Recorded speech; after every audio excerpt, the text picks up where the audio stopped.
లో చదువుకున్నటువంటి ఒక విద్యార్థిని. అక్కడ డబుల్ పోస్ట్ గ్రాడ్యుయేషన్ చదువుకున్నాను. అక్కడే పిహెచ్డి చేసినాను. భగవంతుడి దయ నేను అదే ప్రాంగణంలో ఉన్నటువంటి ఒక ఇన్స్టిట్యూట్ ఆఫ్ పబ్లిక్ ఎంటర్ప్రైజ్లో దాదాపు ఒక 9 ఏళ్ల పాటు అసిస్టెంట్ ప్రొఫెసర్గా కూడా పాఠం చెప్పాను. సో అక్కడే చదువుకున్నాను, అక్కడే ఉపాధ్యాయుడు కూడా పనిచేసినాను. అక్కడే విద్యార్థి నాయకుడిగా అనేక విద్యార్థి ఉద్యమాల్లో విద్యార్థుల సమస్యల కోసం కొట్లాడినటువంటి ఒక అనుభవం ఉంది. 87లో లాస్ట్ ఎలక్షన్స్ ఏదైతే ఉస్మాన్ యూనివర్సిటీలో జరిగినాయో దాంట్లో నేను ఆర్ట్స్ కాలేజ్కు జనరల్ సెక్రటరీగా కూడా ఎన్నిక కాబట్టేటువంటి ఒక వ్యక్తిని. కాబట్టి ఉస్మానియా అనగానే అమ్మ మన కన్న తల్లి అనేది గుర్తొస్తుంది. ఎందుకంటే ఆ రోజుల్లో లోయర్ మిడిల్ క్లాస్ ఫ్యామిలీసు కింది వర్గాలకు వెళ్ళొచ్చినటువంటి వాళ్ళుగా హైదరాబాద్కి వచ్చి ఇప్పుడు చాలా రెంటల్ ఆపర్చునిటీసు రకరకాల ఆపర్చునిటీస్ ఉండడానికి హాస్టల్ వివరిని ఆ రోజులు ఏమి ఉండకపోతుండే. అయితే యూనివర్సిటీ హాస్టల్లో ఉండాలా, లేకపోతే కాచిగూడ వైశ్య హాస్టల్లో ఉండాలా, లేకపోతే పెరికే హాస్టల్, లేకపోతే మున్నూరుకాపు హాస్టల్, ఎవడి ఇల్లు కూడా ఇవ్వకపోతుండే. చదువుకున్న పొరగాలంటే ఇల్లు కూడా ఇవ్వకపోతుండే. అట్లా యూనివర్సిటీ అంటే తల్లి, కన్న తల్లిలాగా ఒక ప్రేమ ఆప్యాయత. ఇప్పటికి కూడా యూనివర్సిటీకి పోతే ఏదో మా అమ్మ దగ్గరికి వచ్చినాం కదా, అమ్మ ఒళ్ళలోకి వచ్చినాం కదా అనేటువంటి ఒక ఆప్యాయమైనటువంటి ఒక తన్మయత్వం అందులో చెందుతాం. సో ఈ నేపథ్యంలో నిన్న ముఖ్యమంత్రి గారు ఉస్మాన్ యూనివర్సిటీ క్యాంపస్కి పోయినారు. పోతుంటే అనుకున్నాం, అరే ఫర్ ద ఫస్ట్ టైం ఒక ముఖ్యమంత్రి చాలా రోజుల తర్వాత ముఖ్యమంత్రి పోతున్నాడు కదా, ఏం మాట్లాడతాడో అని చెప్పని టీవీకి కళ్ళు అప్పగించి వినే ప్రయత్నం చేసినాను. మళ్ళా అదే దురదృష్టం డిసప్పాయింట్ చేసినాడు. చాలా డిసప్పాయింట్కి గురయ్యాను.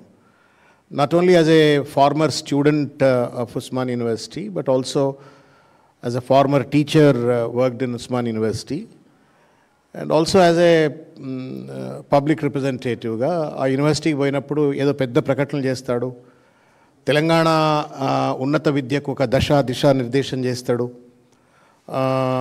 పెద్ద ఎత్తున ఒక రోల్ మోడల్గా ఉస్మాన్ యూనివర్సిటీని తీర్చిదిద్దడం కోసం ఒక ప్రణాళికలు ఆవిష్కరిస్తాడు అని చెప్పని నేను కూడా కొద్దిగా ఆలోచించిన. ఎనీ సెన్సిబుల్ పర్సన్ ఎంత కుక్కతో ఒక గుండ్రాయి కట్టినా కానీ అటువంటి ప్రదేశాలకు పోయినప్పుడు సమయం సందర్భోచితంగా మాట్లాడతాడు కదా అనుకున్నాం. కానీ రేవంత్ రెడ్డి గారి నైజం, మీరు ఎలకతోలు ఎంత ఉతికినా నలుపే కానీ తెలుపు కాదన్నట్టుగా ఆ దొరవారు అది ఏం బుద్ధో మరి ఎవరు నేర్పినరో చదువు, మరి ఆయన గురువులు ఎవరో, ఆయన ఉపాధ్యాయులు ఎవరో, సిద్ధాంతకర్తలు ఎవరో నాకు తెలియదు. కానీ పెళ్లికి ఒకటే డప్పు కొడతాడు, సావుకు ఒకటే డప్పు కొడతాడు. ఒక రాజకీయ ఉపన్యాసంలో ఒకటే తీరుగా మాట్లాడతాడు. ఒక విశ్వవిద్యాలయంలో విద్యార్థులకు స్ఫూర్తిదాయకంగా అధ్యాపకులకు మార్గదర్శకంగా ఉండాల్సిన స్థలంకి వెళ్ళి కూడా అదే రకంగా మాట్లాడతాడు. అది చూడగానే సామెత గుర్తొచ్చింది, కుక్కతో ఒక గుండ్రాయి కట్టినా చక్కగా కాదు అని వెనకటి ఎందుకు అన్నారో కానీ రేవంత్ రెడ్డి గారు లాంటి వాళ్ళని చూసో లేకపోతే ఆయన ఇటువంటి వాళ్ళు ఉంటారని చెప్పని బహుశా సామెత కట్టినరేమో అని చెప్పని నాకు అర్థమైపోయింది. ఒక దురదృష్టకరమైనటువంటి ఒక రీతిలో కేవలం కేసీఆర్ గారినో కేటీఆర్ గారినో ప్రత్యక్షంగా పరోక్షంగా విమర్శ చేయటం కోసం, వాళ్ళని అవమానించడం కోసం, వాళ్ళ పట్ల ఏహ్యభావాన్ని రేకెత్తించాలా విద్యార్థుల్లో అన్నటువంటి ఒక ఆలోచనతో పాటుగా తన డబ్బా, ఇక దేశంలో ఆయనకు మించినటువంటి ఒక మేధావి ఎవడు లేడు, ముఖ్యమంత్రి ఎవడు లేడు, జవహర్లాల్ నెహ్రూ తర్వాత మళ్ళీ విద్య గురించి ఎవడన్నా ఆలోచించిందంటే రేవంత్ రెడ్డి ఆలోచించిండు అని చెప్పని ఒకటే జబ్బలు దరుచుకుంటూ ఆయన మాట్లాడినట్టు ఒక తీరు చాలా బాధ కలిగినటువంటిది. నేనేం చేసిన అంటే నేనేమన్నా తప్పింటున్నా, ఎందుకంటే వినేటప్పుడు ఏదైనా కొంచెం అపోజిషన్లో కాబట్టి వ్యతిరేక భావంతో ఉంటాం కాబట్టి నేనేమో తప్పినా అని చెప్పని ఒక ప్రింట్ తీసుకున్నా. మళ్ళీ స్పీచ్ అంతా ప్రింట్ తీసుకొని మళ్ళీ వర్డ్ వైజ్ చదువుకుంటూ పోయినా. నిజంగానే ఈయన కంటెంట్ అనాలిసిస్ అని చేస్తాం కదా, క్వాంటిటేటివ్ అనాలిసిస్ చేసినట్టుగానే కంటెంట్ అనాలిసిస్ చేసినట్టుగా చదువుకుంటూ పోతే చాలా డిసప్పాయింటింగ్ అనిపించింది. ఇది ఒక పెద్ద కన్ఫ్యూజ్డ్ స్పీచ్, తర్వాత కాంట్రడిక్టరీ స్పీచ్, తర్వాత ఒక కంటామినేటెడ్. కన్ఫ్యూజ్డ్ ఏంటంటే ఆయనకి ఏం చెప్పాలనో ఏం మాట్లాడాలనో తెలియకుండా ఒక అయోమయంగా మాట్లాడాడు. ఒకటి. 2 పొంతనలేనటువంటి ఒక చిల్లర ముచ్చట మాట్లాడండి, అదేందో చెప్తా మీకు నేను. మూడవది కలుషితమైనటువంటిది, ఒక విషపూరితమైనటువంటిది. ఎప్పటికప్పుడు మోహా దొరికితే విషం చల్లాలా, కేసీఆర్ గారి మీద చల్లాలా, కేటీఆర్ గారి మీద చల్లాలా అనేటువంటి ఒక రీతిలో మాట్లాడినారు. కాబట్టి ఇది ఒక confused, contradictory and then contaminated స్పీచ్గా నేను భావిస్తూ ఉన్నాను. ఇకపోతే 2-3 విషయాలు నేను మీ దృష్టికి తీసుకొచ్చేటువంటి ఒక ప్రయత్నం చేస్తాను. ఆయన మాట్లాడుతూ ఒక మాట అన్నాడు, మీరు బహుశా వీడియో మీరు వినుంటారని నేను అనుకుంటున్నా. ఆయన నల్లమల అడవుల్లో క్రూర మృగాలతో తిరిగిన అన్నడా అన్న భయపడకురే, ఆయన ఏం చూడరు వీడియోలో, వాళ్ళు చూడరు. నల్ల అన్నాడు కదా, క్రూర మృగాలను చూసినా నల్లమల అడవుల్లో పెరిగినా అని చెప్పారంటే నిజంగా నేను నల్లమల అడవులు ఇది ఒక్కసారి మాట్లాడలేదు. చాలా సందర్భాలలో ముఖ్యమంత్రి గారు నేను నల్లమల అడవుల్లో పెరిగిన, పులులతో చెలగాటాలాడిన, క్రూర మృగాలతో ఆటలాడిన అని చెప్పనంటే నేను ఎప్పుడు అనుకునేది ఏమైనా మొగిలి అని, మనకు చిన్నప్పుడు మొగిలి అని ఒక సీరియల్ వస్తుండే. ఇదేమన్నా మొగిలి లెక్క నల్లమల అడవుల్లో ఎవరిని వదిలేసిపోయిన రాయింది, ఈయన వదిలేస్తే అక్కడ ఏమన్నా తొడేళ్లతోటి ఎలుగుబంట్లతోటి ఏమైనా పెరిగిండా, మరి ఎట్లా ఊకే ఆ మాట ఎందుకు వస్తుంది అని చెప్పను. లేదు టార్జన్ ది ఏప్ మ్యాన్ అని చెప్పను, అట్లేమన్నా టార్జన్ లెక్క ఉండే, టార్జన్ లెక్క కూడా లేడు, అది వేరు ముచ్చట. నేను ఇగో రేవంత్ రెడ్డి గారు వినాలని చెప్తున్నా, ఊకే దయచేసి అట్లా మాట్లాడకండి. This is a feudal language. నేను క్రూర మృగాలతో పెరిగినానంటే నేను అంత క్రూరుణ్ణి అని చెప్పుకోవడం కోసం అన్నమాట. ఒక పాలకుడు సౌమ్యంగా ఉండాలి, ఆర్ద్రతతో ఉండాలి, మానవత్వంతో ఉండాలి, దార్శనికతతో ఉండాలి. అది వదిలిపెట్టి నేను క్రూర మృగాలతో ఎవని భయం అవుతుంది? నువ్వు పులితో ఆడుకో, నక్కతో ఆడుకో, ఎలుగుబంటితో ఆడుకో, ఎవని భయం అవుద్దా? సర్కస్లో కూడా చాలామంది పొద్దున్న లేస్తే పుల్లకు భోజనాలు పెడతా ఉన్నారు, వాళ్ళు కూడా చూసినా అంటారు. ఇది ఏది మరి? What is it mean to A citizen? ఒక పరిపాలనకు నీవు క్రూర మృగాలతో ఆటలాడుకోవడానికి ఏమైనా సంబంధం ఉందా? ఏమన్నా నువ్వేమైనా అటవీ శాఖ అధికారులను ఉద్దేశించి నువ్వు మాట్లాడుతుంటే అర్థం ఉంది. చదువుకునే సివిలైజ్డ్ విద్యార్థులు ఉస్మానియా యూనివర్సిటీకి వచ్చేసి చిల్లర మల్లర మాట్లాడుతుంటే నేను చూసిన, ఇగో ఈయన ఏడ పుట్టిండా అంటే కల్వకుర్తి దగ్గర అదేదో ఊరు కొండారెడ్డిపల్లె కదన్న, కొండారెడ్డిపల్లె పుట్టిండు. ఇగో ఇది కల్వకుర్తి నుండి మన్ననూరు అడవి ఫస్ట్ స్టేజ్కి పోయి చూస్తే 1 గంట 2 నిమిషాలు. ఇది 1 గంట 2 నిమిషాలు. ఈ 1 గంట 2 నిమిషాల దూరంలో పుట్టిండు అంటే దాదాపు అది అంత దూరంలో 60 రూపాయల కిరాయి. ఇప్పుడు ఇంత దూరంలో పుట్టిన ఆయనకు పులులు ఏడ తిరగడా పట్టిండు, ఈ అడవులలో ఎందుకు తిరగబోయిండు, అక్కడేమన్నా ఆ గూడెలల్లో చెంచోలతోటి కోయలతోటి ఏమన్నా చదువుకోనికి పోయిండో తెలియదు. ఇకపోతే ఇంకో ఊరు కొడంగల్కు తర్వాత అడవులకు ఎంత దూరం ఉందా అని చూస్తే 3 గంటల 44 నిమిషాలు.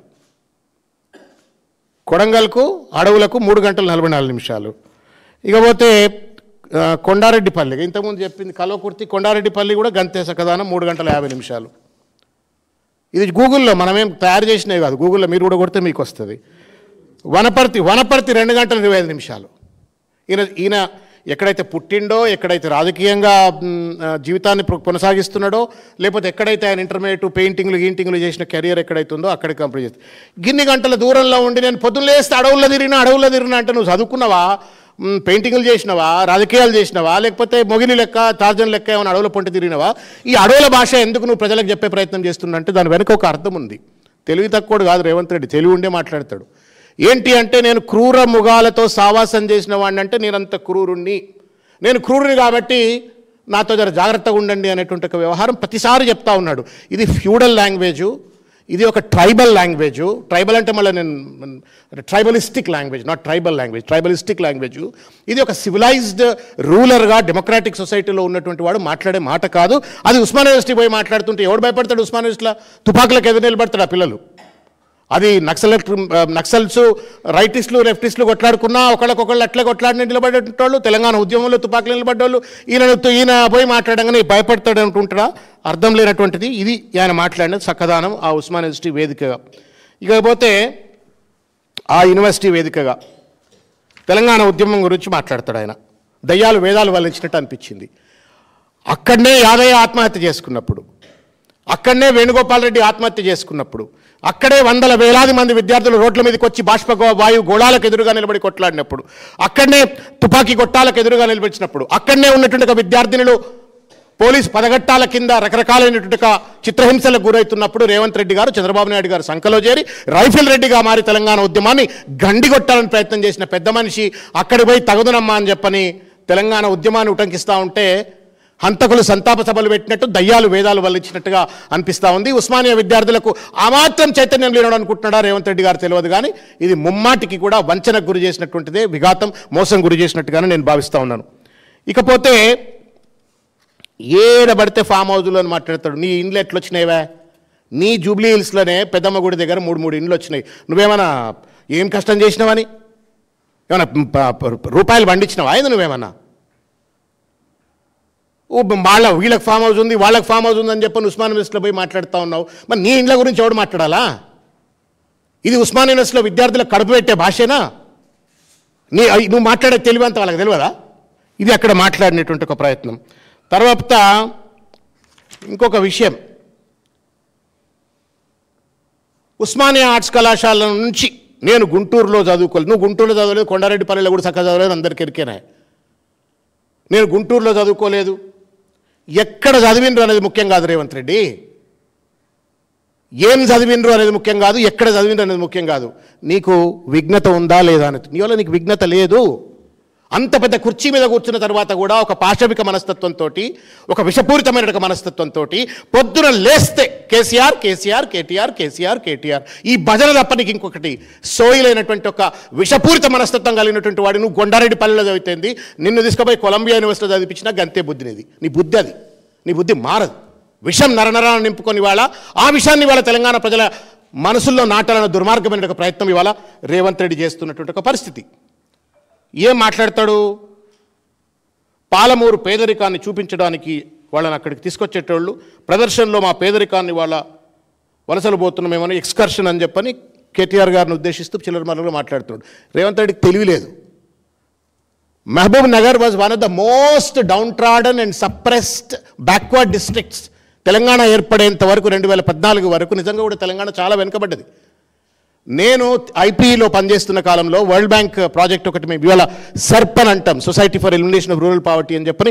The first project was conceived in institute of public enterprise. దాని కోఆర్డినేటర్గా పనిచేసిన నేను 6 జిల్లాలు అప్పుడు ఉమ్మడి ఆంధ్రప్రదేశ్లో పనిచేస్తే అందులో ఒక జిల్లా ఆదిలాబాద్, మహబూబ్నగర్ తెలంగాణలో ఉంటే ఆ 2 కూడా ఆదిలాబాద్, మహబూబ్నగర్, తర్వాత చిత్తూరు, అనంతపూర్, శ్రీకాకుళం, విశాఖపట్నం ఈ 6 జిల్లాల్లో ఫస్ట్ స్టడీ చేసినాం. నిజంగానే ఆ రోజులు అట్లా ఉంటుండే. ఏ వరల్డ్ బ్యాంక్ వాడు వచ్చినా, ఏ డిఎఫ్ఐడ్ వచ్చినా, ఏ ఇంటర్నేషనల్ డెవలప్మెంట్ ఏజెన్సీ వచ్చినా మహబూబ్నగర్ పోవాలని చెప్పని. ఇవాళ అయాల పేదరికం కోసం మహబూబ్ నగర్కు పోతే 10 సంవత్సరాల కేసీఆర్ పాలనలో మహబూబ్ నగర్కి వాళ్ళ పాలకొల్లు ఎట్లుంటుందో పాలమూరు ఎట్లుంటుందని చెప్పని వాళ్ళ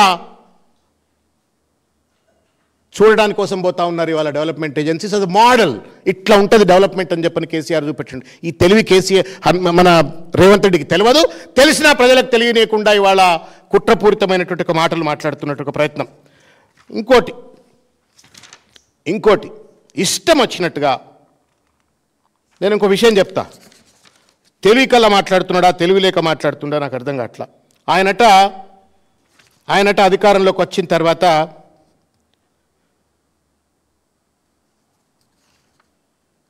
ఆయనను జడ్పీటీసీ ఎట్లా అయిండు, ఎమ్మెల్యే ఎట్లా అయిండు, అది కాదు కదా వాళ్ళకి కావాల్సింది. అక్కడ చదువుకునేటోడికి ఐఏఎస్ ఎట్లా కావాలా, ఐపీఎస్ ఎట్లా కావాలా, ప్రొఫెసర్ ఎట్లా కావాలా, పిహెచ్డీ ఎట్లా చేయాలా, జేఆర్ఎఫ్ ఎట్లా తెచ్చుకోవాలా, లేకపోతే రీసెర్చ్లో అత్యుత్తమ స్థానం ఎట్లుండాలి, అసిస్టెంట్ ప్రొఫెసర్ ఎట్లుండి ఈ ముచ్చట చెప్తలేడు. చెప్తూ ఆయన ఏమంటాడు, 4 సమస్యలను ఆయన పరిష్కరించినట్టుగా ఆయన ముచ్చట చెప్తాడు. చెప్తూ జయ జయ హే తెలంగాణ జాతీయ గీతం, ఓకే, దాన్ని ఏం చేసినావు అందరికి ఎరక. 30-40 ఏళ్ల వర్గీకరణ సమస్యను ఆయన పరిష్కరించినట్టుగా చెప్తా ఉండు. రేవంత్ మాదిగా అయిపోయింది. ఇప్పుడు రేవంత్ రెడ్డి కాదు ఆయన. పాప మందకృష్ణ మాదిగా పోరాటం ఏమీ లేదు, మొత్తం సుప్రీంకోర్టు తీర్పు లేదు. మందకృష్ణ మాదిగా పోరాటం లేదు, సుప్రీంకోర్టు తీర్పు లేదు. రేవంత్ రెడ్డి మాత్రం రేవంత్ మాదిగా అని చెప్పని ఆయన పేరు పెట్టుకునేటట్టుగా ఇవాళ దాన్ని కూడా ఆయన ఖాతాలో వేసుకునేటువంటి ఒక చిల్లర ప్రయత్నం. 3వది సిగ్గు, లజ్జ, మానం, అభిమానం ఏమీ లేనటువంటి ఒక ప్రభుత్వం ఇవాళ బీసీల నోట్లు మన్నుగొట్టి గొంతు కోసి 42% రిజర్వేషన్ ఇస్తా అని చెప్పని ఇవ్వకుండా, సిపెక్ సర్వీస్ రిపోర్ట్స్ను బయట పెట్టకుండా, డెడికేటెడ్ కమిషన్ రిపోర్ట్స్ను బయట పెట్టకుండా, వర్కింగ్ గ్రూప్ రిపోర్ట్స్ను బయట పెట్టకుండా, ఎక్స్పర్ట్ గ్రూప్ రిపోర్ట్స్ బయట పెట్టకుండా, మొత్తానికి మొత్తం 200 కోట్ల రూపాయలు 2 సంవత్సరాల పాటు ఖర్చు పెట్టి 2 లక్షల మంది ప్రభుత్వ ఉద్యోగులను వాడుకొని ఇచ్చింది ఏందా అంటే బూడిద. మొత్తం బీసీల నోట్లో మన్నుగొట్టి సిగ్గు ఎగ్గు లేకుండా ఆయన ఏం చెప్తా ఉండంటే నేను సిపెక్ సర్వే చేసినా అని చెప్పని ఆ విద్యార్థుల ముందు చెప్తా ఉన్నాడు. నయవంచన ఇది. వాళ్ళు అనుండకపోవచ్చు, ఆ వేదిక మీద ఉన్న ప్రొఫెసర్లు సప్పట్ల మీద సప్పట్లు కొడుతుండొచ్చు కాక, విద్యార్థులు పాపం కింద ఉన్నటువంటి వాళ్ళు కొడుతుండొచ్చు కాక, బట్ ఇట్స్ ఎ ట్రూత్. దీంతో పాటుగా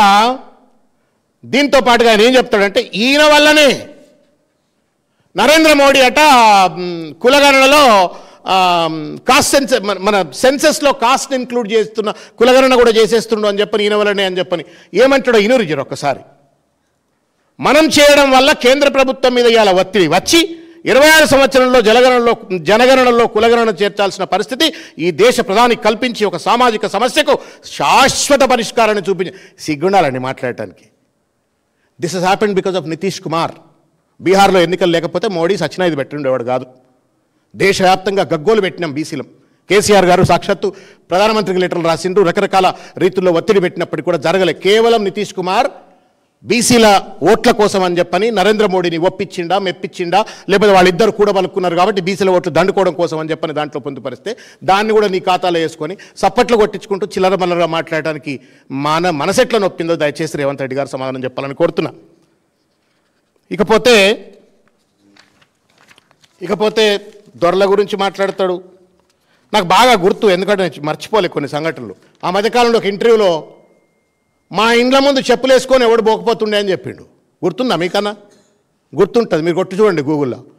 మా ఇంటి ముందు ఎవరు కూడా చెప్పులు వేసుకొని పోకపోతుండే. అది దొర్రికం కాదు, అది ఫ్యూడలిజం కాదా, అది ఆధిపత్య అహంకారం కాదా? మళ్ళీ ఆయన వచ్చి ఉస్మానియా యూనివర్సిటీలో దొరలకు వ్యతిరేకంగా ఒట్లాడము అని చెప్పని ఆయన మాటలు మాట్లాడుతూ ఉంటే దయ్యాలు వేదాలు వల్లించినట్టుంటాయి, నవ్వాలనా ఏర్వాలనా అర్థం కానటువంటి ఒక పరిస్థితి. ఇక ఇంకొకటి మీరు వినాలా, కేర్ఫుల్ వినాలా. వెనుకబాటుతనాన్ని నిర్మించాలి అని అంటే ప్రతి మారుమూల ప్రాంతంలో విద్యా అవకాశాలు పెంచాలి. ఆనాడు పండిత్ జవహర్లాల్ నెహ్రూ గారు ఎడ్యుకేషన్ ఇరిగేషన్కు ప్రాధాన్యత ఇస్తే ఈనాడు మనం అదనంగా కమ్యూనికేషన్ యాడ్ చేసినాం అంటాడు. అంటే జవహర్లాల్ నెహ్రూ ఏమో ఎడ్యుకేషన్ ఇరిగేషన్ చేసినట్ట, మధ్యలో ఎవడేం చేయలేదు. రేవంత్ రెడ్డి వచ్చి కమ్యూనికేషన్ మాత్రం స్ట్రెంథన్ చేసే విధంగా నేను విద్యలో ఇంటర్వెన్షన్స్ పట్టుకొచ్చినా అని చెప్పని మాట్లాడుతూ ఉండు. ఇది ఎవరి చెవులో పూలు పెడతా ఉండు రేవంత్ రెడ్డి గారు? ఎవరి చెవులో పూలు పెడతా ఉండు? ఇకపోతే ఇవాళ విద్యకు సంబంధించిన ఒక పరిస్థితిలో అక్కడున్న విద్యార్థులు అడిగే ప్రయత్నం చేస్తే పోలీసులతో అరెస్ట్ చేయించినారు, విద్యార్థి సంఘాల వాళ్ళని అరెస్ట్ చేయించినారు, చాలామందిని రకరకాల రీతుల్లో దాడులు చేసిన పరిస్థితి, జర్నలిస్టులపైన దాడులు చేసిన పరిస్థితి చూసినాం. ఇవాళ 10,000 కోట్ల రూపాయల ఫీ రియంబర్స్మెంట్ డ్యూస్ ఉన్నాయి. ఇవాళ దాదాపు doctor BR Ambedkar overseas scholarship అనేటువంటిది ఒక పేమెంట్ ఇవాళ జరగట్లేదు. విద్యార్థులు ఆత్మనిర్భరతాభావంతో ఇవాళ విదేశాల్లో నానా ఇబ్బందులకు గురవుతున్న పరిస్థితి. దాదాపు 150 మంది గురుకులాల్లో చదువుతున్న విద్యార్థులు ఆత్మహత్యలు చేసుకున్న ఒక పరిస్థితి. విద్యా బడ్జెట్లో కోత, ఫీ రియంబర్స్మెంట్లో కోత, డాక్టర్ ఓవర్సీస్ అంబేద్కర్ స్కాలర్షిప్స్లో కోత, టీచర్స్లో కోత, స్కాలర్షిప్ల్లో కోత, అన్నిట్లో విద్యా వ్యవస్థను సర్వనాశనం చేసి విద్యా మంత్రిగా ఆయనే కొనసాగిస్తూ ఆయన ఈ రకంగా తప్పుడు ప్రచారాలు చేసే ప్రయత్నం చేస్తూ ఉన్నాడు. ఎంతవరకు న్యాయం అని చెప్పని నేను అడుగుతా ఉన్నాను. మీరు ఒక విషయం లోతుగా ఆలోచించండి. యంగ్ ఇండియా స్కూల్స్ను నేను డెవలప్ చేసినా అని చెప్పని రేవంత్ రెడ్డి చెప్తా ఉన్నాడు. యంగ్ ఇండియా స్కూల్స్ ఏమంటున్నాడు ఆయన? నేను 20 కోట్ల రూపాయలు 100 నియోజకవర్గాలలో ఒక్కొక్క నియోజకవర్గానికి 20 కోట్లు ఇస్తున్నా, 200 కోట్లు ఇస్తున్నా, 100 నియోజకవర్గాల్లో 200 కోట్ల రూపాయల చొప్పున నేను స్కూల్స్ పెడతా అని చెప్పిండు. మొత్తం మీద ప్రతి స్కూల్లో ఎంతమంది చదువుతా అంటున్నారు? 2,500 మంది. 2,500 మంది 100 ఎంత? 2,50,000 మంది. ఆయన లెక్కల్లోనే, రేవంత్ రెడ్డి లెక్కల్లోనే నిన్న మాట్లాడుతూ ఆయన చెప్తాడు, ప్రభుత్వ పాఠశాలలో 18 లక్షల మంది విద్యార్థులు చదువుకుంటున్నారు, అంటే 18 లక్షలు చదువుతున్నారు. ప్రైవేట్లో 11,000 పాఠశాలలు ఉంటే 33 లక్షలు, అంటే మొత్తానికి 51 లక్షల మంది విద్యార్థులు బోత్ గవర్నమెంట్ అండ్ ప్రైవేట్ స్కూల్లో చదివితే నేను 2.5 లక్షల మంది విద్యార్థులు చదువుకునేటట్టుగా యంగ్ ఇండియా స్కూల్స్ తయారు చేసి నేను దేశాన్ని ఉద్ధరించిన అని చెప్తూ మరోపక్కన కేసీఆర్ గారు ప్రవేశపెట్టినటువంటి ఒక రెసిడెన్షియల్ వెల్ఫేర్ స్కూల్స్ ఏదైతే ఉన్నాయో దాదాపు 1000కి పైగా వాటినన్నింటినీ వాళ్ళ మూత వేయాలని ఒక కుట్రపూరిత ప్రయత్నం చేస్తూ ఉన్నాడు. ఏ స్కూళ్ళలో అయితే చదువుకొని రెసిడెన్షియల్ స్కూల్లో చదువుకొని విద్యార్థులు ఎవరెస్ట్ని ఎక్కినరో, ఏ స్కూళ్ళలో చదువుకొని విద్యార్థులు ఐఏఎస్లు అయినరు, ఐపీఎస్లు అయినరు, భారతదేశానికి గర్వకారకులైనరో ఆ స్కూళ్ళని బంద్ చేసి వాళ్ళ తన రొమాంటిక్ ఐడియా కోసం అని చెప్పని, తన బ్రాండ్ ఉండాలని చెప్పని యంగ్ ఇండియా అని చెప్పని మహాత్మా గాంధీ, రేవంత్ గాంధీ, ఎందుకంటే యంగ్ ఇండియా మహాత్మా గాంధీ పెట్టిండట. యంగ్ ఇండియా అనే కాన్సెప్ట్ ఆ పత్రిక మహాత్మా గాంధీ నడిపిండు, ఆయన నుంచే నేను పేరు తీసుకున్నా. So Mahatma Gandhi, Revanth Gandhi, young India school, ఆయన యంగ్ ఇండియా పత్రిక.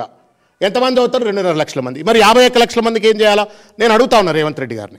నీకు నిజంగానే విద్య మీద ప్రేమ ఉన్నట్టయితే, నీకు నిజంగానే కనుక విద్యార్థులపైన ప్రేమ ఉన్నట్టయితే, ఇవాళ ప్రభుత్వ స్కూళ్ళలో ఉన్నటువంటి ఒక దైన్యమైనటువంటి ఒక పరిస్థితిని ఆదుకోవడం కోసం ఏ రకమైన ఇంటర్వెన్షన్ చేసిన సమాధానం చెప్తావా రేవంత్ రెడ్డి? నీ విద్యా కమిషన్ విద్యా కమిషన్ ఉంది కదా, ఏదో వాళ్ళన్న సమాధానం చెప్తారా? ఒకటి.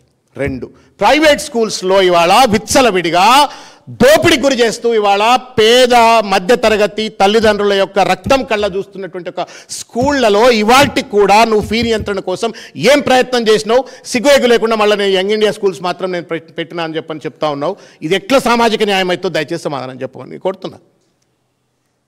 అదే వేదిక మీద సామాజిక న్యాయం గురించి మాట్లాడుతున్నాడు ఈ పెద్ద మనిషే కదా.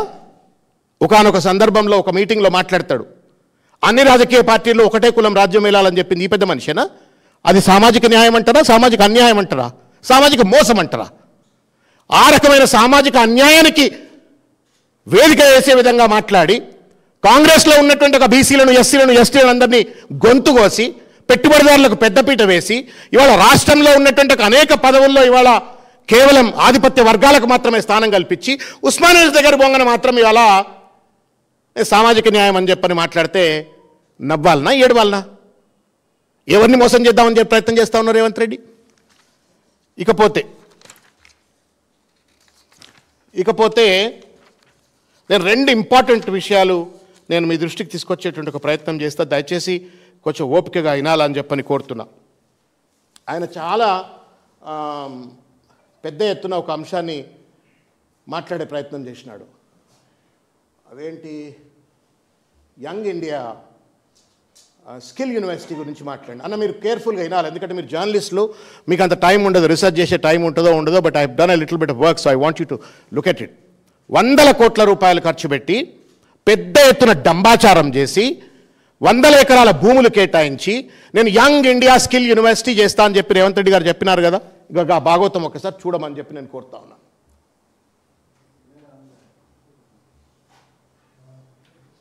బోర్డ్ ఆఫ్ గవర్నర్స్ మీకు తెలిసిన వాళ్ళే, వీళ్ళంతా పెద్ద మనుషుల ఆనంద్ మహేంద్ర, శ్రీనివాస్ రాజు, మనీష్ సబర్వాల్, సంజీవ్ బిక్చందాని, కల్లం సతీష్ రెడ్డి, ఇంకెవరో పెద్ద మనుషులంతా చాలా పెద్ద పెద్ద వాళ్ళంతా ఇందులో ఉన్నారు. అబ్బా వీళ్ళందరూ ఉంటే నిజంగానే ఏమైనా ఉద్ధరిస్తారేమో అని చెప్పని అనుకున్నాం. సుబ్బారావు, సంజయ్ కుమార్, సందీప్ కుమార్ సుల్తానియా, పెద్ద ఐఏఎస్ ఆఫీసర్, యోగితా రాణా, వీళ్ళు అంటున్నారు. ఇంతమంది ఐఏఎస్ ఆఫీసర్లు, board directors. Please carefully listen to me. ఆయన ఏం చెప్తా ఉన్నాడు నిన్న, కళాశాలల్లో విద్య నాణ్యతతో అందుబాటులో లేదు, నైపుణ్యం లేదు, నా దగ్గరికి వచ్చి ఉద్యోగం ఇవ్వమని చెప్పని అడిగితే కూడా ఒక కాగితం ఇచ్చేమన్నా రాయరా అంటే రాయలేకపోతుండ్రు అన్నాడు నిన్న ప్రసంగంలో. దయచేసి వినండి మీరు మళ్ళీ కూడా. అంటే ఏంటి, స్కూల్స్ కాలేజెస్లో పాఠం చెప్పట్లేరు, స్కిల్స్ లేవు, చిన్న లెటర్ రాయమంటే కూడా రాయట్లేరు, నేను కూడా ఉద్యోగం కల్పించలేను అని చెప్పని ముఖ్యమంత్రి గారు మాట్లాడారు. Which a fact. దానికి సమాధానంగా ఏం చేయాలా, ఆ కాలేజీలను స్ట్రెంథన్ చేయాలా. రాజశేఖర రెడ్డి గారు చేసిండ్రు. జవహర్ నాలెడ్జ్ సెంటర్స్ అని చెప్పని రాజశేఖర రెడ్డి గారు ఉన్నప్పుడు జేకేసీస్ అని చెప్పని రాజశేఖర రెడ్డి గారు పెట్టి ప్రతి ఇంజనీరింగ్ కాలేజ్లో కూడా జేకేసీలను ఎస్టాబ్లిష్ చేసి అక్కడ కాలేజ్ కాగానే జేకేసీలో పోవాలా, కూర్చోవాలా. అప్పుడు ఐబీఎంతో మిగతా పెద్ద పెద్ద కంపెనీలతో కొలాబరేట్ అయిపోయి అక్కడ స్కిల్ బిల్డింగ్ అనేటువంటిది ఇమీడియట్గా అదే కాలేజ్లో జరిగేది. టెక్నాలజీ, తర్వాత నాన్ టెక్నాలజీ, సాఫ్ట్ స్కిల్స్ ఇవన్నీ కూడా ట్రైనింగ్ ఇస్తుండే. నేను when I to work for the IT industry ఆ జేకేసీలకు వెళ్ళి రిక్రూట్ చేసేవాళ్ళం. నాకు అనుభవం ఉంది, నాకు ప్రత్యక్షమైనటువంటి ఒక ఎక్స్పీరియన్స్ ఉంది. నువ్వేం చేస్తా ఉన్నావు, ఒక alternate young India skill university పెడతా అని చెప్పినావు. చంద్రబాబు నాయుడు ఐఎస్బి పెట్టిండు, Revanth Gandhi young India skill university పెడతా అని చెప్పని పెట్టిండు. దీంట్లో మీరు చూడండి అన్న, మీరు చూడండి, అవర్ విజన్ చదవండి ఒకసారి మీరు కేర్ఫుల్గా. అవర్ విజన్ చదివితే, to equip India's youth with the skills and knowledge required for the evolving job market by providing high quality industry integrated education. Young India అంటున్నాడు, దేశానికంత సమాధానం చెప్తున్నాడట, కానీ తెలంగాణ వాళ్ళకు స్పెసిఫిక్గా దీంట్లో న్యాయం జరగదు అని చెప్పని వాళ్ళ విజన్లోనే స్పష్టంగా చెప్పిండ్రు. ఇంత సరే, ఇది కూడా ఒప్పుకుందాం, మనం భారతదేశంలో ఉన్నవాళ్ళం కాబట్టి అందరికీ. ఇక స్కూల్స్ చూడండి ఎందున్నాయి. School for applied life sciences, school for aviation, school for health care, school for life skills, school for information science and technology, school for logistics, school for entrepreneurship, school of jewellery design, school of banking, financial and services and insurance. ఈ 6-7 schools ఇందులో మొత్తం 1, 2, 3, 4, 5, 6, 7, 8, 9 schools పెట్టినారు ఇందులో. ఈ 9 స్కూల్స్లో మీరు దయచేసి ఒక్కసారి ఓపెన్ చేసి చూడండి, కోర్సెస్ ఏమున్నాయి రా అని చెప్పి నేను చూసిన. గివి కోర్సులు మొత్తం మీద 7-8 కోర్సులు లేవు. దాదాపు 4 కోట్ల మంది ప్రజలు ఉన్నటువంటి ఒక తెలంగాణలో మొత్తం ఇండియా క్యాటర్ చేస్తానంటే 140 కోట్లకు, 140 కోట్ల మందికి నేను స్కిల్స్ అప్పగిస్తా అని చెప్పినటువంటి ఒక ఈ పెద్ద మనిషి, ఇస్తా అని చెప్పిన పెద్ద మనిషి స్కూల్ ఆఫ్ అప్లైడ్ లైసెన్సెస్లో చూస్తే ఒక కేవలం మీకు 9 కోర్సులు కనబడుతున్నాయి. ఇక స్కూల్స్ ఆఫ్ ఏవియేషన్ చూడరాన్న ఒకటే కోర్సు. బోర్డులో ఉన్నటువంటి ఒక మెంబర్లు ఒక్కొక్కడు ఒక కోర్సు తయారు చేస్తే కూడా ఒక కోర్సు వస్తుంది. రేవంత్ రెడ్డి చూసుంటాడా, చూసలేదా, టైం ఉందా, టైం లేదా నాకు తెలియదు. దిస్ ఇస్ వాట్ ఈస్ అంత గొప్ప స్కిల్ యూనివర్సిటీ అని చెప్పుకుంటున్నటువంటి ఒక చిల్లర ప్రయత్నం ఇది. ఇక హెల్త్ కేర్కి పోతే ఇక చూడరు, ఇన్ని హాస్పిటల్ ఉన్నాయిడా. ఎన్ని హాస్పిటల్నే? అపోలో, యశోద, కిమ్స్, మెడినోవా, మెడ్విన్, ఇన్ని హాస్పిటల్ ఉన్నాయి. ఏ హాస్పిటల్ని అడిగినా ఒక కోర్స్ తయారు చేస్తారు. అందులో ల్యాబ్ టెక్నీషియనో లేకపోతే నర్సింగ్ స్టాఫ్కో ట్రైనింగ్ ఇవ్వచ్చు. పోయి స్కూల్ ఆఫ్ హెల్త్ కేర్లో ఏం ట్రైనింగో చూడన్నా, చూడ్రి. నవ్వాల్ నాయుడు వల్ల మీకు అర్థమవుతుంది ఏం ట్రైనింగ్ అనా. జిమ్ ట్రైనర్ కోర్స్ అట. ఏ జిమ్లో పోయినా ఎవరైనా నేర్చుకునేది జిమ్ ట్రైనర్ కోర్స్ అట. 100 కోట్ల రూపాయలు ఖర్చు పెట్టి 100 ఎకరాల భూములు ఇచ్చినటువంటి ఒక దాంట్లో ఇది health care, entrepreneurship coming up soon. ఇట్లా మీరు దయచేసి మీరు ఒకసారి చూడండి. ఇక లైఫ్ స్కిల్స్ అని చూపెడతాం మీకు.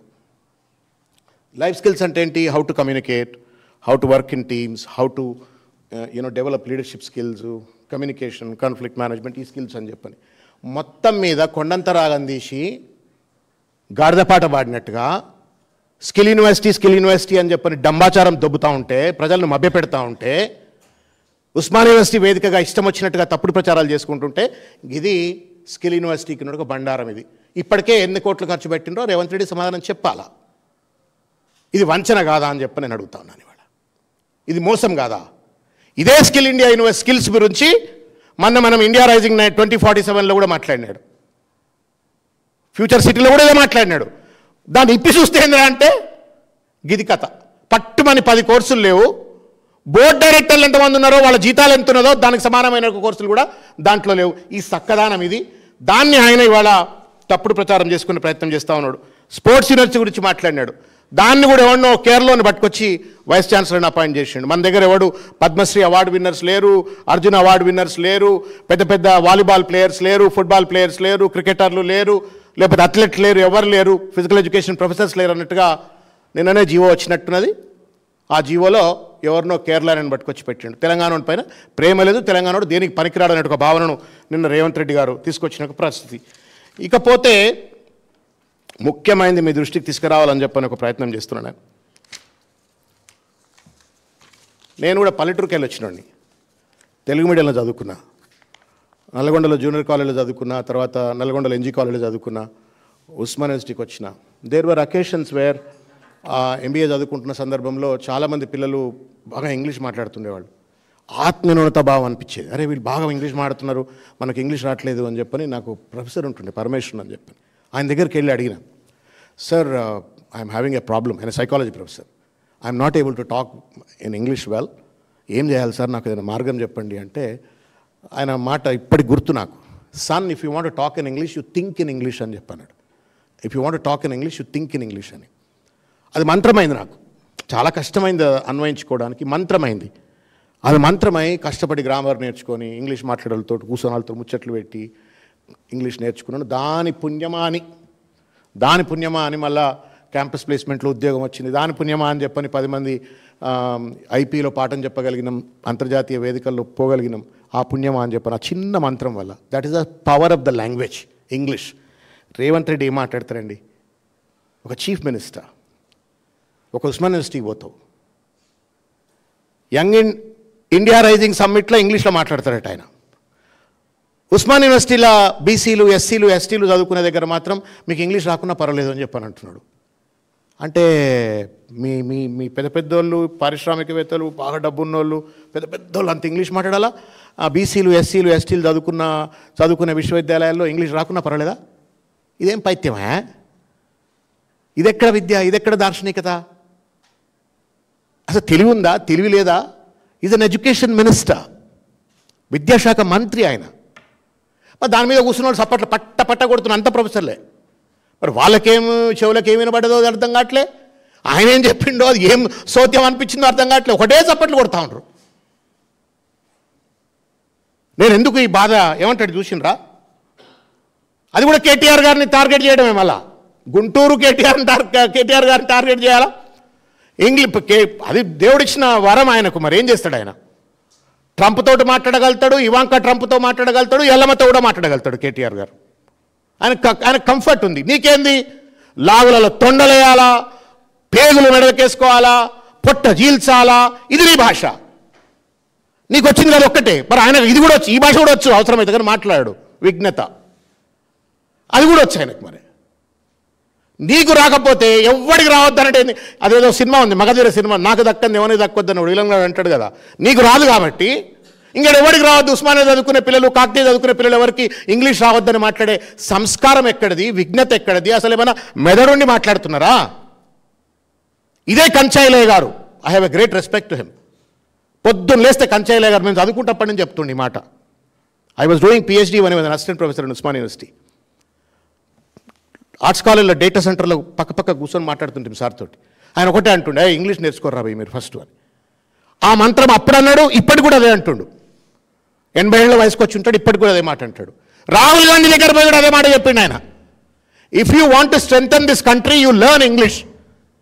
రాహుల్ గాంధీ కరెక్టే దేశవ్యాప్తంగా ఇంగ్లీష్ మీడియం ఎడ్యుకేషన్ ఉండాలా, పిల్లలు బాగుపడాలంటని రాహుల్ గాంధీ అంటాడు. రేవంత్ గాంధీ ఏమంటున్నాడు? ఇంగ్లీష్ రాకున్నా ఏం లేదు రవై, నా లెక్క రియల్ ఎస్టేట్ ప్లాట్లు అమ్ముకుంటే పైసలు వస్తాయి, ముఖ్యమంత్రి అవుతా అంటున్నాడు. This is what is teaching to the Osmania university post graduates. అక్కడున్న టీచర్లు సప్పట్లు కొడుతున్నారు. దుర్మార్గం. నేను ఎందుకు బాధతో చెప్తున్నా అంటే, నేను చాలామంది మన యూనివర్సిటీ పిల్లలు చదువుకునేటోళ్ళు, వాళ్ళు వీళ్ళు మన స్టూడెంట్ యూత్లో ఉన్న వాళ్ళు కూడా అరే ఫస్ట్ ఇంగ్లీష్ నేర్చుకోర్రా భయ్, కొంచెం మనకు కాన్ఫిడెన్స్ వస్తుంది, 10 మందిలో మనం గట్టిగా నిలబడి మాట్లాడగలుగుతాము. ఐఏఎస్ ఆఫీసర్ దగ్గర పోతే గట్టిగా నిలబడి మాడతాం, IPS దగ్గర పోతే గట్టిగా మాడతాం. మీరు చదువుకోండి రా భయ్, లీడర్లు అయినా పర్లేదు ఇంగ్లీష్ నేర్చుకోండి అని చెప్పినట్టు రేవంత్ రెడ్డి ఏమో అట్లా చెప్తాడు. నేను ఆయనకు కొన్ని విషయాలు చెప్పదలుచుకున్నాను. రేవంత్ రెడ్డి గారు ఆయన ఏమంటా ఉన్నాడు? There is no need for learning English అని చెప్పని రేవంత్ రెడ్డి చెప్తా ఉన్నాడు. English is the foundation of growth. It's a global language. ఇవాళ హైదరాబాద్ 3.5 లక్షల కోట్ల రూపాయల IT ఎక్స్పోర్ట్స్ వచ్చిన, దాదాపు 9 లక్షల IT ఉద్యోగాలు వచ్చినాయి అంటే దానికి కారణం ఇంగ్లీష్ భాష. ఇది రేవంత్ రెడ్డికి తెలియదు. తెలుసుకునే ప్రయత్నం బహుశా చేయకపోవచ్చు, just because of English language. నేను HR లో పనిచేసేటువంటి ఒక కాలంలో అన్న మీకు చెప్తున్నా, ఒకరోజు CBITకి పోయి పొద్దుగాల ఫస్ట్ టెస్ట్ పెడితే 1000 మంది వచ్చేది. 1000 మంది లాస్ట్కి వస్తే, లాస్ట్ టెస్ట్ అయిపోయి వాళ్ళని అపాయింట్మెంట్ లెటర్లు ఇవ్వడానికి షార్ట్ లిస్ట్ చేస్తూ వస్తే 10 మంది మిగిలేది.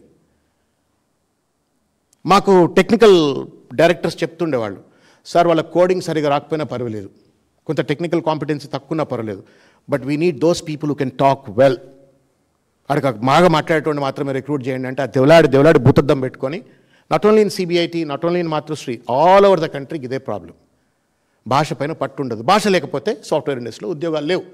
India conquered the IT industry because of the English competency. Hyderabad conquered the IT industry because of the English competency. Revanth రెడ్డికి తెలియదు. రేవంత్ రెడ్డికి తెలియదు ఏందా అంటే, చైనా వాడికి వచ్చా, జపనీస్కి వచ్చా అని చెప్పని మాట్లాడితే నేను తలకాయ ఎడబడి కొట్టుకోవాలి చెప్పండి. గూగుల్లో వెన్నగొట్టి చూడండి, లేకపోతే మీరు చాలామంది IAS వాళ్ళు ఉన్నారు కదా, జపాన్లు చైనాకు పోయి ఉంటారు, వాళ్ళని అడుగురి, చెప్తారు. China has made considerable amount of investment. నేను ఉస్మానియా ఆర్ట్స్ కాలేజ్లో 85 ఆ ప్రాంతంలో చదువుకునే రోజుల్లో, 86లో చదువుకునే రోజుల్లో IFLU అని, ఇప్పుడు IFLU అంటారు, అప్పుడు CIFL అంటుండే, central institute of English and foreign languages, ఇప్పుడేమో IFLU అంటారు. చైనా పొరగాలు వచ్చి అవుతుండే. మేము అడుగుతున్నాం, ఏంద్రా ఈ చైనా పొరగాలు ఎందుకు వస్తున్నారు, ఈ పొట్టి వాళ్ళు అంత వస్తున్నారు, గీడ ఎందుకు వస్తున్నారు అని అంటే, చైనా అప్పుడే 100 మందిని IFLUకి పంపించి ఇంగ్లీష్ భాష నేర్చుకునేది. ఇదే ఆర్ట్స్ కాలేజ్లో ELTC అని ఉంటుండే, ఇంగ్లీష్ లాంగ్వేజ్ ట్రైనింగ్ సెంటర్ అని ఉంటుండే. ELTC అని చెప్పని ఎందుకు పెట్టిన రాయాలా? వాడి భాష నేర్చుకుంటే చదువుకోగలుగుతాడు. ఇవాళ this is what about IT industry, pharma ఇండస్ట్రీకి చెప్తాను మీకు నేను. మనం తినే గోళీలు, మందులు దీని వెనుక ఒక్క మందుకి ఇంత డాక్యుమెంటేషన్ ఉంటుంది, ఒక్క డ్రగ్కి ఇంత ఎక్స్పెరిమెంటేషన్ ఉంటాయి, ఇంత డాక్యుమెంటేషన్ ఉంటుంది. ఈ డాక్యుమెంటేషన్స్ అన్ని which language they will write? English. అది వస్తేనే వాడికి ఉద్యోగం. నువ్వు ఇండియా రైజింగ్ 2047 అంటాడు, ఉస్మానియా నుంచి వచ్చి ఇంగ్లీష్ నేర్చుకోవద్దు అంటాడు. ఏం మెదడు ఎక్కడ ఎడబెట్టుకోవాలి? నాకు అర్థం కావట్లేదు. నాకు what kind of bankruptcy is this? Intellectual bankruptcy. ఎవరో పొద్దుగాల మిత్రుడు అన్నాడు, 3 trillion ఎకానమీని అచీవ్ చేయాలంటే 3 రూపీ మైండ్ సెట్ పనికిరాదు అని. Revanth Reddy 3 rupee mind set. ఇంత పెద్ద ఆయనట ముఖ్యమంత్రి అవుతాడట, 2047 అచీవ్ అవుతామట, కోట శ్రీనివాసరావు కోళ్ళట, మనం బిర్యానీలు తిన్నామట. Insult to the intellectuals of Osman university, educated of Osman university, professors of Osman university. ఏం మాట్లాడినో తెలియదు. ఇట్లా చాలా ఉన్నాయి. నేను మీకు భాషకు సంబంధించిన అంశాల పట్ల రకరకాలైనటువంటి, China has invested like that, Japan has invested like that, Israel has invested like that on strengthening English. Germany has invested so much. World War II తర్వాత జర్మనీలో కూడా ఇంగ్లీష్ భాష పైన పట్టు రావాలా, వెస్ట్ మీద కాంకర్ కావాలంట అని చెప్పని. అట్లా అన్ని అభివృద్ధి చెందిన దేశాలు, చెందాలనుకున్న దేశాలు భాషను పట్టుదంప. అందుకే కంచాయిలో ఎప్పుడు మొత్తుకుంటుండే పాపం, అరే ఇంగ్లీష్ నేర్చుకోవాలని. రేవంత్ గాంధీ ఏమంటున్నాడంటే ఇంగ్లీష్ వద్దు అంటున్నాడు. ఎందుకంటే ఆయనకు రాదు కాబట్టి. ఇది ప్రోగ్రెసివ్ కాదు, regressive. This is not a progressive mind set, this is a regressive mind set. ఇది తెలంగాణ రైజింగ్ కాదు, తెలంగాణ రావేజింగ్. మొత్తం తెలంగాణను సర్వనాశనం చేసేటువంటి ఒక మనస్తత్వంతో రేవంత్ రెడ్డి గారు వ్యవహరిస్తూ ఉన్నారు. ఈ భాషను, ఈ పద్ధతిని, ఈ విఘ్నతను దయచేసి మార్చుకోవాలని చెప్పని నేను కోరుతున్నా. నేను మళ్ళీ ఎలాబొరేట్గా మేము ఇవాళ కొనతం దిలీప్ గారు ఒక మంచి ఆర్టికల్ రాసిండ్రు ఇవాళ నమస్తే తెలంగాణలో. I appeal to all Telangana youth and intellectual చదువు మంచిగా రాసిండ్రు. తెలంగాణ రైజింగ్ ఆ డాక్యుమెంట్ మీద, డొల్ల డాక్యుమెంట్ మీద బాగా రాసినారు. వినోద్ గారు కూడా మాట్లాడినారు దాని మీద. మేము కూడా మళ్ళీ మాట్లాడతాం రీసెర్చ్తో, అబ్సల్యూట్ డేటాతోటి. ఆడ కూడా ఒక చిన్న మాటనా, నేను కార్పొరేట్లో ఉన్నప్పుడు మాకు first training, I use to have a colleague colonel Gauri Shankar అని ఆర్మ్ ఫోర్సెస్లో పనిచేసిన ఆయన సీనియర్ వైస్ ప్రెసిడెంట్ ఉండే. నా ఫస్ట్ జాబ్ ఆయనతోటే చేసిన. మేము సాఫ్ట్ స్కిల్స్ ట్రైనింగ్ చేస్తుంటే ఆయన చెప్తుండే ఎప్పుడు, ఈవెన్ మేనేజ్మెంట్లో కూడా ఈ ముచ్చట ఎక్కువ చెప్తాం, the first impression is the last impression and the way you dress and address makes whole lot of a difference in any interaction అని చెప్పని చెప్తుండే అనమాట. The way you dress and address. India rising, Telangana rising 2047 సమ్మిట్లా అదేమన్నా పబ్బా, క్లబ్బా, ఏం బట్టలు? You are representing this country, this Telangana state, to take it to $3 trillion economy, global ఎకానమీకి. ఆ బట్టలేంది, ఆ సోయి తప్పిన వ్యవహారం ఏంది? చిరంజీవి నీకంటే మంచి బట్టలు వేసుకొని వచ్చిండు cinema actor. How would you impress a global investor? మళ్ళీ ఆయన పేదరికం గురించి మాట్లాడతాడు. పొద్దున్న లేస్తే బ్రాండెడ్ బట్టలు, అడవులు, పేదరికం, కొండారెడ్డిపల్లి అని ముచ్చట చెప్తాడు.